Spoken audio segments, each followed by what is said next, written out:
DGISI की तैनाती का कानूनी तरीकाकार क्या है? डायरेक्टर जनरल ISI की तैनाती के मामले पर हुकूमत और फौज के दरमियान बज़ाहिर डेडलॉक है। एक तरफ पाकिस्तानी फौज ने तैनाती का एलामिया जारी कर दिया है तो दूसरी जानिब हुकूमत का कहना है कि कानूनी तरीकाकार इख्तियार किया जाएगा।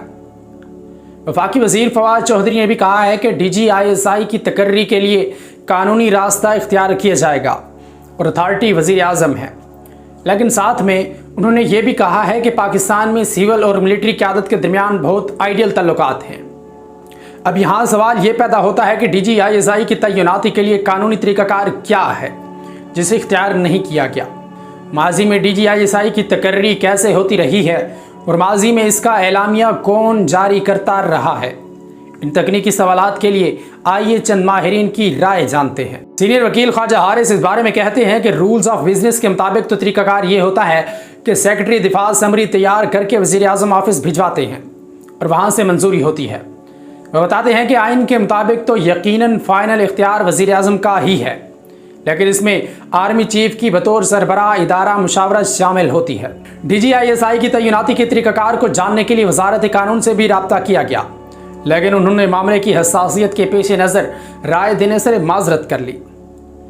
एक सीनियर कानूनदान ने मामले की हसासियत के पेश नज़र नाम जाहिर ना करने की शर्त पर राय देते हुए कहा कि DGISI की तैनाती के लिए यकीनी तौर पर नाम तो आर्मी चीफ ही देते हैं और यही रिवायत रही है, लेकिन चूंकि ISI वज़ीर आज़म को रिपोर्ट करता है तो इसकी अथॉरिटी वज़ीर आज़म की है।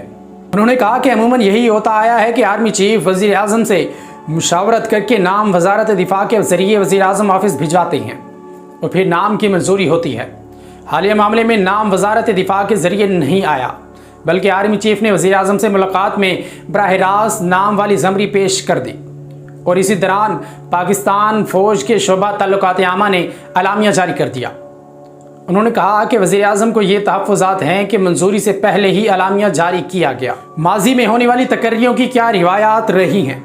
सीनियर दिफाई सहाफ़ी मतीन हैदर कहते हैं कि जब बेनज़ीर भुट्टो वज़ीर आज़म थी तो उनके दौर में DGISI की तकर्री के मौके पर तनाज़ा खड़ा हुआ था। जब हमीद गुल DGISI तैनात हुए, जिनका बाद मुल्तान को तबादला कर दिया गया था, इस पर भी सिविल मिलिट्री तनाव पैदा हो गया था। इसके बाद बेनज़ीर भुट्टो ने रिटायर्ड लेफ्टिनेंट जनरल शम्सुर रहमान को DGISI लगा दिया, मगर फ़ौज और बेनज़ीर के माबैन तनाव पैदा हो गया। उन्होंने बताया कि माजी में भी ये मामला चलते रहे हैं। वज़ीर आज़म नवाज शरीफ जब 1997 में वज़ीर आज़म थे, उस वक्त नेशनल सिक्योरिटी काउंसिल की तजवीज़ पर वज़ीर आज़म उस वक्त के आर्मी चीफ के दरमियान तनाज़ा खड़ा हो गया। इस पर वज़ीर आज़म ने अपने इख्तियारात का इस्तेमाल करते हुए जनरल जहांगीर करामत से कहा था कि वो मुस्ताफ़ी हो जाएं, और वो मुस्ताफ़ी हो गए। उसके बाद नवाज शरीफ ने जनरल मुशर्रफ को आर्मी चीफ तैनात किया, लेकिन सिविल मिलिट्री तनाव बरकरार रहा। मतीन हैदर कहते हैं कि मई 1999 में कारगिल तनाज़े के बाद जनरल मुशर्रफ और नवाज शरीफ के माबैन भी सर्द मोहरी आ गई। अक्टूबर 1999 में नवाज शरीफ ने अपने इख्तियारात इस्तेमाल करते हुए जनरल परवेज़ मुशर्रफ को उनके गैर मुल्की दौरे से वापसी के सफ़र पर दौरान परवाज़ हटाकर जनरल ज़ियाउद्दीन ख्वाजा को आर्मी चीफ मुकर्रर करने का ऐलान किया तो जनरल मुशर्रफ ने मार्शल लॉ लगा दिया और हुकूमत का तख्ता उलट दिया। इसी तरह पीपल्स पार्टी के गुज़िश्ता दौरे हुकूमत में ISI को वजारत दाखिला के मातहत कर दिया गया था और नोटिफिकेशन जारी कर दिया गया, जिसकी वजह से फ़ौज में सख्त गुस्सा पाया गया।